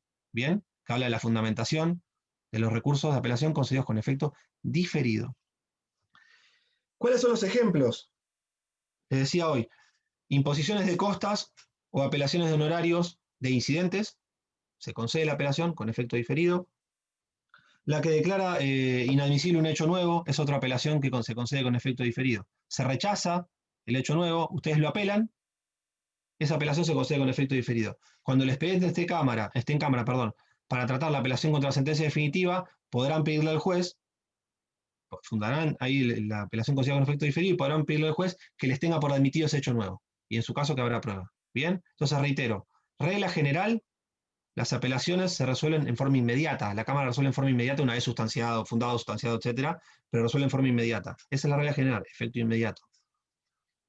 Como vía excepcional, que es taxativamente prevista en el Código, rige lo que se llama efecto diferido, que es para algunas apelaciones contra resoluciones judiciales determinadas en el Código, ejemplo, apelación contra el rechazo de un hecho nuevo, contra la resolución que desestima un hecho nuevo, lo crea inadmisible un hecho nuevo, o apelaciones contra imposiciones de costas u honorarios en incidentes, el juez se limita a conceder el recurso y se difiere para otra oportunidad, que es cuando el expediente esté, cuando se apele, la sentencia definitiva, se difiere la fundamentación y la sustanciación de ese recurso concedido con efecto diferido para ese momento procesal posterior. Bien, esto es para evitar continuas interrupciones en el proceso, enviando expediente a cámara y volviendo, expediente a cámara y volviendo. Lo previó el legislador en forma taxativa por celeridad procesal. Pregunta, profe. ¿Dale? La mayoría de los diferidos son para las cuestiones de vía ejecutiva, por lo que veo, preparación de vía ejecutiva, juicio ejecutivo, ejecución de sentencias, son para ese tipo de procesos, ¿no? Me parece. Y en realidad, lo vamos a ver en la bolilla 14 y 15, en realidad las apelaciones en el marco ejecutivo son muy pocas. Si querés ver, en el artículo 552 está cuando se puede apelar. En realidad, la apelación en el juicio ejecutivo es más acotada, porque en realidad tiene una razón de ser, no me quiero extender ahora porque es un tema de otra bolilla, tiene una razón de ser porque en realidad el juicio ejecutivo lo que busca el legislador es que sea rápido, que se puede debatir muy pocas cosas, tiene lo que se llama estrecho marco cognoscitivo, no se puede debatir de todo. ¿Y por qué no se puede debatir todo? Porque lo que se tiene la posibilidad, ambas partes, es de discutirlo luego, lo que se resuelve en un juicio ejecutivo se puede discutir luego, reeditar luego, las cuestiones que no se pudieron debatir ahí, en forma más amplia, en un juicio de conocimiento posterior, que es el artículo 551 del Código Procesal. Por ende, las apelaciones en materia de proceso ejecutivo son acotadas. ¿Bien? Después, cuando vemos las bolillas 14 y 15, se les voy a explicar en mayor detalle porque el juicio ejecutivo difiere casi por completo con el proceso de conocimiento, entonces no los quiero marear ahora para que no se hagan una ensalada. Solamente resoluciones de ordinario, sumario y procesos ejecutivos. Las que se conceden con efecto diferido, únicamente pueden versar en esos juicios. ¿Por qué? Porque en sumarísimo no hay ninguna apelación prevista que se conceda con efecto diferido. Recuerden que en sumarísimo solamente se pueden apelar 2 resoluciones, 496, sentencia definitiva y cautelar. ¿Bien? Ambas se van a conceder en relación, ambas van a tener efecto inmediato, ambas se conceden con efecto devolutivo. ¿Bien? Pero no con efecto diferido. Efecto diferido son para supuestos particulares y en el marco de ordinario, sumario o proceso ejecutivo. ¿Seguimos? 15 minutos. Bueno, vamos bastante bien. ¿Estamos bien hasta ahí? Acá es donde haría un break, si fuera una charla de las que daban a otras facultades, haría un break, pero no se puede. Para que comamos sanguchitos y tomen café, pero no se puede. Así que seguimos. Recurso de queja. Que Juan Manuel estaba preocupado de qué es el recurso de queja. Bueno, ¿qué es el recurso de queja? Es un recurso, un acto procesal, que lo que busca es que un órgano superior, en este caso que estamos hablando de recursos de quejas de recursos ordinarios, contra denegatoria de apelación a recursos ordinarios, lo que se busca es que un órgano superior, en este caso la Cámara, revise no el fallo, no la sustancia del fallo, sino el juicio de admisibilidad que había hecho el juez de primera instancia y mediante el cual nos había denegado el recurso u otra cosa que vamos a ver más adelante, porque son varios supuestos de procedencia de la queja, realice un nuevo juicio de admisibilidad y modifique la denegación del recurso o el efecto, según el caso, modifique la denegación del recurso o el efecto, me lo conceda. ¿Bien? Entonces, ¿para qué ese recurso de queja? Se llama recurso de queja por apelación denegada, 275 y siguientes del Código Procesal. ¿Para qué interpone el recurso de queja? Para que la Cámara vuelva a hacer un juicio de admisibilidad sobre el recurso. ¿Bien? ¿Por qué? Porque lo que se busca es garantizar que haya dos instancias. Es para evitar el error humano. Si el animal de grupo me denegó un recurso de apelación, dijo que la sentencia definitiva en un ordinario era inapelable, el legislador lo que se quiso garantizar es, bueno, ¿cómo se puede cuestionar esta denegatoria? Bueno, que vaya directamente ante la Cámara, que plantee ante la Cámara y se queje, por eso se llama recurso de queja. Me vengo a quejar porque el burro de grupo me desestimó una apelación contra una sentencia definitiva de ordinario que le interpuso el segundo día de notificado, o sea, decir hasta era temporáneo, ¿bien? Por eso se llama recurso de queja por apelación denegada. A diferencia de lo que habíamos visto en aclaratoria, en revocatoria y en apelación, que ante qué juez se deducen esos tres recursos. ¿Ante quién lo presentaba? Exactamente. A diferencia de los tres recursos ordinarios que vimos, aclaratoria, revocatoria o apelación, el caso del recurso de queja se interpone directamente ante la Cámara. ¿Bien? Por eso que algunos autores dicen que es un recurso directo. ¿Por qué recurso directo? Porque se interpone ante el mismo órgano que a la postre, en el caso que se haga lugar a la queja, va a resolver la apelación. ¿Bien? Por eso algunos le dicen recurso directo. Otros dicen que es un recurso auxiliar porque lo que permite es, lo que busca, perdón, es que se admita el tratamiento de un recurso anterior, que es la apelación, pero eso es una cuestión de naturaleza jurídica. ¿Bien? La mayoría dice que está bien que digamos que se interpone ante el juez, digamos, ante la alzada, porque yo me quedé pensando, como vos requerís presentar, digamos, la apelación ante primera instancia que te la dañé y después ir a la alzada, no sabía si ya eso configuraba la apelación frente al juez de primera instancia. Esa es la duda que me había surgido ayer cuando hablamos de eso. Claro. Vos lo que tenés que hacer, por ejemplo, si es una sentencia definitiva en un ordinario, dentro de los 5 días notificado por cédula de la sentencia, en el domicilio electrónico constituido en este momento que se está librando ahí, vos tenés que ir al juez de primera instancia e interponer la apelación. ¿Bien? El juez de primera instancia puede concederla o denegarla, no rechazarlo. Acuérdense, no se rechaza, porque rechaza el que resuelve un recurso. En el caso de la apelación, el juez de primera instancia no lo va a resolver. Lo único que hace es verificar si es admisible o no. Si lo considera admisible, lo va a resolver la Cámara. La Cámara va a aceptar o rechazar. Si lo declara inadmisible, dice no, fue interpuesto, por lo menos, por ejemplo, en forma extemporánea, o no es una resolución susceptible de apelación. En este caso, dentro de los 5 días de notificados de la denegatoria del recurso, debo ir a la Cámara, directamente a la Cámara, y deducir lo que se llama recurso de queja. Me vengo a quejar porque el juez erróneamente me denegó el recurso de apelación, ¿bien? Que había sido interpuesto en término. ¿Qué es lo que tienen que saber primero? ¿Ante qué supuestos procede el recurso de queja? Primero y más fácil, cuando me deniegan una apelación. Es el más sencillo y el obvio. Por eso se llama recurso de queja por apelación denegada. Pero no sirve únicamente para eso, el recurso de queja. También sirve cuando me hubieran concedido un recurso de apelación, pero después me lo declararan desierto, entendiendo que lo fundé extemporáneamente, por ejemplo. ¿Bien?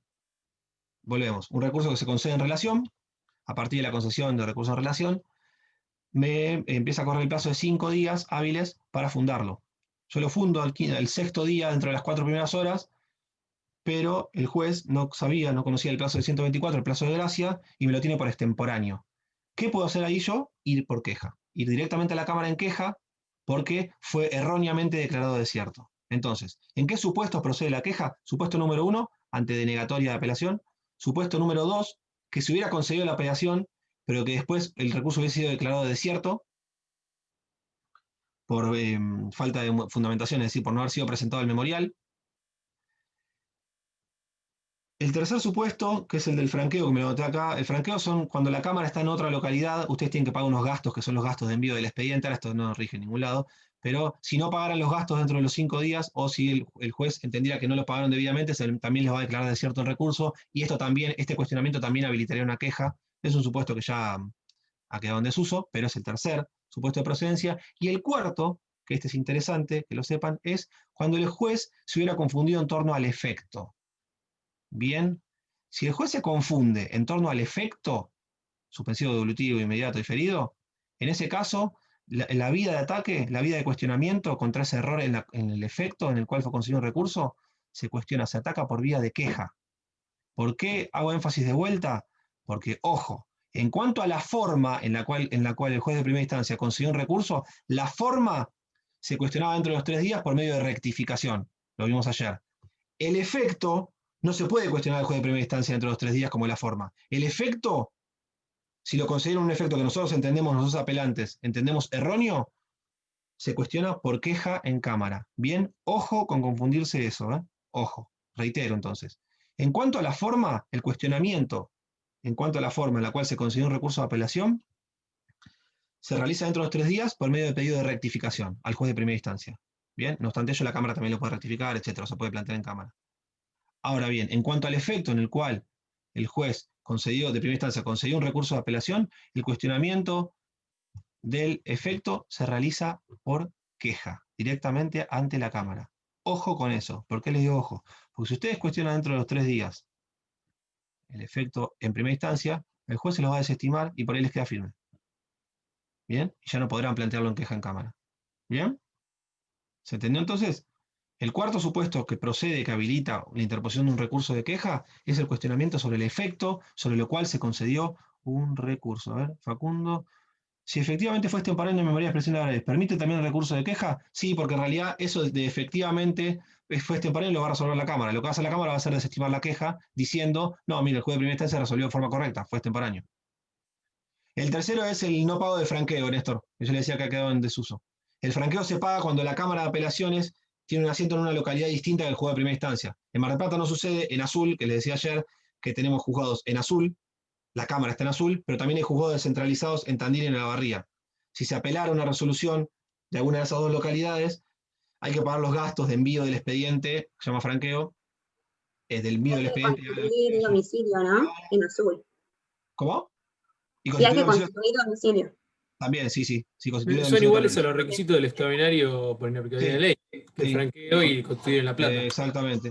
Pero ahí tiene mayor razón de ser porque el franqueo porque la sede de la Suprema Corte es única y hay muchísimas departamentales. En cambio, departamentales con juzgados descentralizados en localidades distintas hay muy pocos en la provincia de Buenos Aires. El Departamento Judicial de Azul es uno de ellos, por ejemplo, que tiene juzgado de primera instancia en Tandil y en Olavarría. Mar del Plata no.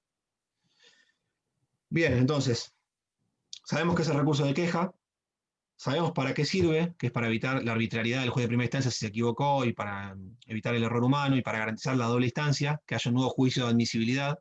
Bien. Sabemos cuáles son los supuestos en los cuales procede una queja, los 4 que vimos recién, denegatoria de apelación, deserción del recurso de apelación por no haber presentado el memorial en forma temporánea, considerado extemporáneamente, por el no pago de franqueo si la Cámara tiene asiento en otra localidad, o para cuestionar el efecto en el cual fue concedida una apelación. Bien.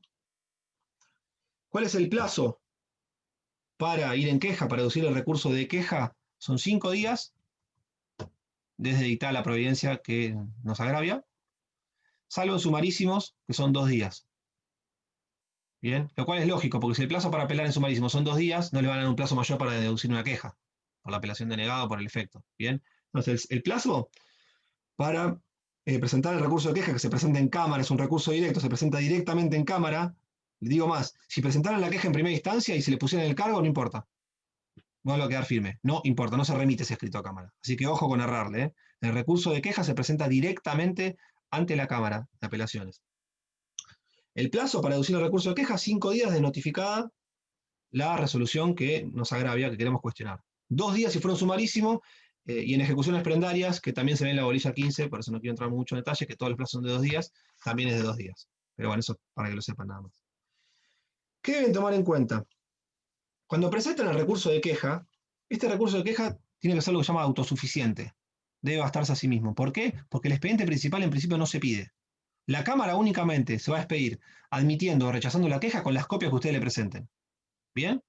No pueden decirle, fíjese, pide el expediente de primera instancia y fíjese que en realidad el memorial fue presentado al tercer día, está en plazo. No, nada. Ustedes, el recurso se debe bastar. Perdón, mira el teléfono. Ah, me está sonando. Les comento que me invitaron a dar clases en una universidad de La Plata y acepté, como acepto todo. Así que estoy contento. Y ahí me está escribiendo el nuevo titular, el titular de la UCA de La Plata. ¿Cómo Bueno, tenés tanto tiempo? No sé, tenés no, así 27. estoy. Sí, así estoy. Estoy todo canoso, un desastre. Mejor no entremos en detalle. Estoy cada vez peor. Bueno, no importa. Después no El subís las recurso- clases, ¿Cómo? Dejá de hacer cosas que después no subís las clases. Sí, es por eso. Y pero es para que tengan que depender de mí, me tengan que escribir. me tengan que Más llamar. compromiso con los alumnos de acá, ¿qué tanto La Plata? Ah, eso. Bueno, 40 gente. Supongan que no me queda tiempo, después hablamos. Vamos, sigamos. Recurso de queja entonces. Se debe bastar a sí mismo. Debe ser lo que se llama autosuficiente. Es decir, no puede hacerse remisiones al expediente de primera instancia, no se puede pedir a la Cámara que lo mande a solicitar para resolver. La Cámara va a resolver con lo que el recurrente le acompañe. ¿Bien? ¿Y qué es lo que le debe acompañar? Bueno, copia simple, obviamente, porque el principal, el original está en primera instancia. Debe acompañar copia simple firmada por el abogado, por su abogado, de el escrito que motivó la resolución que después apeló. ¿Bien? Es decir, primero que debe acompañar es el escrito que motivó la resolución recurrida. Si hubo sustanciación, de los escritos de sustanciación. De la resolución recurrida, del recurso y de la denegatoria del recurso o de la que concede pero asigna mal el efecto, etc. ¿Bien? Entonces, reitero, ¿qué copias debo acompañar a esa queja, a ese recurso de queja? En primer lugar, el escrito que motivó esa resolución que después se apeló. Segundo lugar, si hubo sustanciación, copia de esos escritos también. Tercero, copia de la resolución que apelé. Cuarto, copia de la resolución judicial que o me denegó la apelación, o me declaró desierto el recurso, o me declaró desierto el recurso por falta de franqueo, o me lo concedió pero con un efecto que yo cuestiono. ¿Bien? Y además, en el escrito en el cual ustedes interponen la queja, no sé qué tiré, tienen que indicarle al juez la fecha en la cual le fue notificada la resolución que cuestionan, la fecha en la que interpusieron el recurso, perdón, y la fecha en que quedó notificada la denegatoria. Bien, entonces reitero, la fecha en que quedó notificada la resolución que apelamos, la fecha en la cual interpusieron el recurso de apelación y la fecha en la cual se dictó la resolución judicial que lo denegó o que le concedió el efecto equivocado, etc. Bien, todo eso integra lo que se llama recurso de queja. Si ustedes omiten o lo acompañan en forma defectuosa, la Cámara lo rechaza in limine. ¿Bien? ¿Por qué? Porque tiene que ser autosuficiente. Se debe bastar a sí mismo. ¿Estamos? Todas estas copias las ven en el código. Lean 275 y siguiente y lo van a ver. No es nada extraordinario. Sí, ¿Me podrías repetir la segunda fecha, por favor? sí, tiene que indicar la fecha en que quedó notificada la resolución que apelamos, la fecha en la cual interpusimos el recurso de apelación y la fecha en la cual se notificó la resolución judicial sobre la cual estamos deduciendo la queja, es decir, la denegatoria de la apelación o la que concedió pero se equivocó en el efecto, o la de la deserción por la presentación extemporánea del memorial, o la del franqueo. ¿Bien? Son 3 fechas, reitero. Gracias. La fecha en que notificamos, se notificó, perdón, el apelante de la resolución apelada, la fecha en la cual interpuso recurso contra esa resolución y la fecha en la cual se notificó de la denegatoria de ese recurso. ¿Bien? Indicando esas 3 fechas y acompañando las copias que les dije anteriormente, todo eso conforma lo que se llama recurso de queja. ¿Bien? La Cámara lo resuelve sin sustanciación, es decir, no se oye a la parte contraria. Se resuelve directamente. ¿Cómo se resuelve? A través de lo que se llama resolución interlocutoria, y tiene un plazo de 15 días la Cámara para resolverla. ¿Bien? Supuesto más fácil, si rechaza la queja, es decir, dice, estuvo bien denegada la apelación, estuvo bien declarado desierto el recurso, estuvo bien el efecto por el cual se le concedió, rechazada, lo único que se puede pedir a esa resolución judicial es una aclaratoria. Y después se remite el recurso de queja a primera instancia y se lo ata, se apiola al expediente principal. Terminó ahí. ¿Bien? Entonces, si la Cámara lo rechaza, o por no ser autosuficiente el recurso, es decir, el recurso de queja fue mal presentado, o fue presentado en forma extemporánea, o fue bien presentado en forma temporánea, pero la resolución del juez que denegaba la apelación era correcta, o la resolución del juez que declaraba desierto el recurso por haber presentado extemporáneamente el memorial era correcta, o la resolución del juez que concedió el recurso, el efecto en el cual lo considera correcta, en ese caso lo desestima, únicamente podríamos pedir una aclaratoria y se remite el expedientillo, este recurso de queja a primera instancia, se lo apela y sigue el expediente normal. ¿Bien?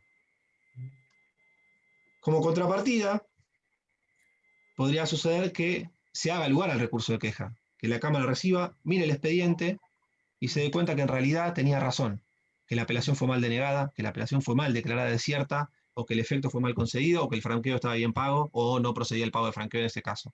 En ese supuesto, lo que se hace es, admite el recurso, pero lo que hace es mandar a pedir el expediente principal, se sustancia en Cámara si es que no se sustanció, y se resuelve. ¿Bien? Por economía procesal no lo manda a primera instancia. Lo que hace es pedir el expediente principal, se sustancia en Cámara, y se resuelve. ¿Bien?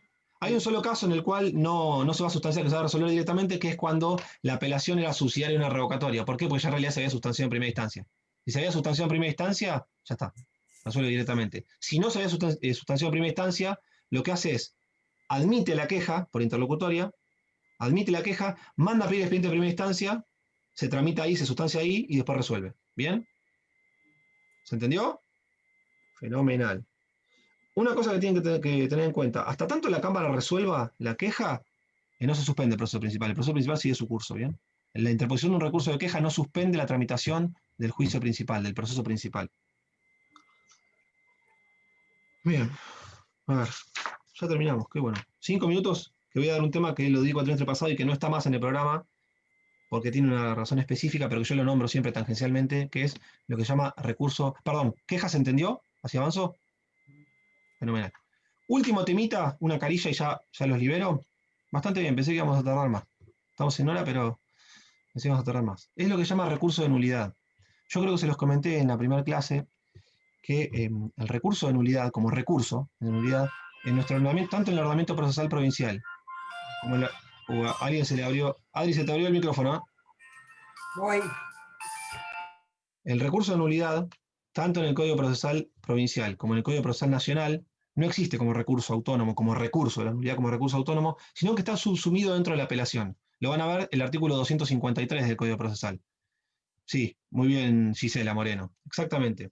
La nulidad está comprendida dentro de la apelación, de manera que, si ustedes quisieran deducir un recurso de nulidad, que como recurso va únicamente contra vicios de la sentencia, vicios formales de la sentencia, lo que tienen que hacer es deducir recurso de apelación. ¿Por qué? Porque la nulidad está subsumida dentro de la apelación. Creo que el único ordenamiento provincial que lo prevé como recurso autónomo, si mal no recuerdo, es Santa Fe. No estoy seguro, pero creo que porque Córdoba en un momento lo tuvo, pero ya lo quitó. Me parece que Santa Fe es la única provincia que sigue sosteniendo el recurso de nulidad como recurso autónomo. Todas las demás, o la gran mayoría, y en lo que a nosotros nos convoca, nos interesa en esta materia, que es provincia de Buenos Aires o nación, el recurso de nulidad está comprendido dentro de la apelación. Es decir, ustedes lo que tienen que hacer es deducir recurso de apelación, pero al fundarla, la apelación contra la sentencia, alegar por qué es nula. ¿Bien? ¿Se entiende? ¿Es igual?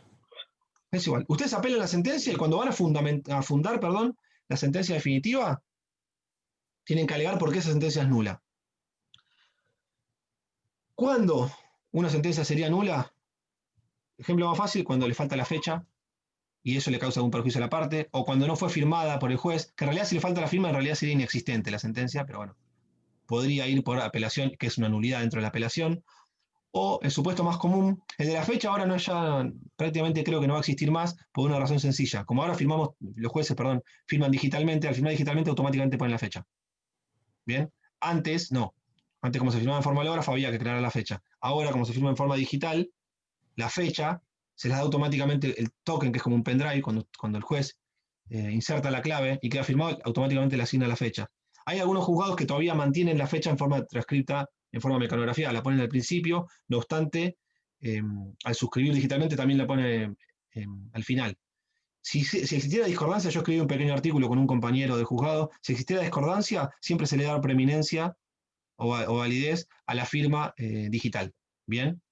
Eso es un dato de color nada más. Yo escribí un artículo cuando recién salió la reforma para la editorial Dial, es una editorial online, explicando eso, porque algunos juzgados mantenían el escribir la fecha tipeada, y a veces existía discordancia entre esa fecha y la fecha en que efectivamente la resolución, la sentencia fue firmada por el juez. Si existiera discordancia, se tiene que tomar en cuenta, sin dudas, la fecha fehaciente, que es la de la firma digital.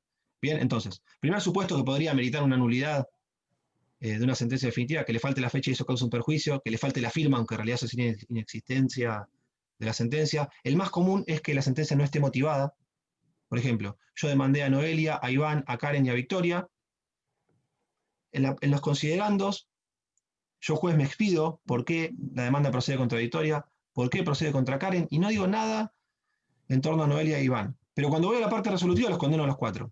Esa sentencia es nula. ¿Por qué? Porque falta la motivación del juez en torno a por qué se condena a Noelia e Iván. Entonces, la ausencia de motivación es causal de nulidad de una sentencia. Siempre se deduce por vía de apelación, obviamente, ¿no? Lo que tiene que hacer es apelar la sentencia, pero cuando la fundemos, debemos alegar por qué es nula. Bueno, y hay otras cuestiones, que es cuando el juez también trata cuestiones que no fueron debatidas en el proceso, o se excede, eso también la sentencia sería nula, obviamente.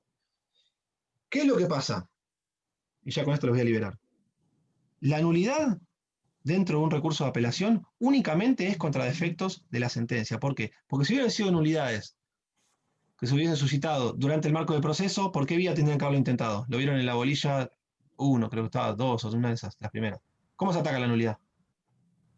Siguiente. Por acción autónoma, no van a decir acción autónoma. Acción autónoma. Por vía de incidente, ¿no? Por vía de incidente. Depende, Bien, incidente o autónoma, dependiendo si es un proceso distinto para hacer. Las vías para atacar una nulidad por nulidad de una resolución son acción autónoma, incidente, recurso o excepción. En lo que acá nos interesa, en el ejemplo que yo les daba, Incidente.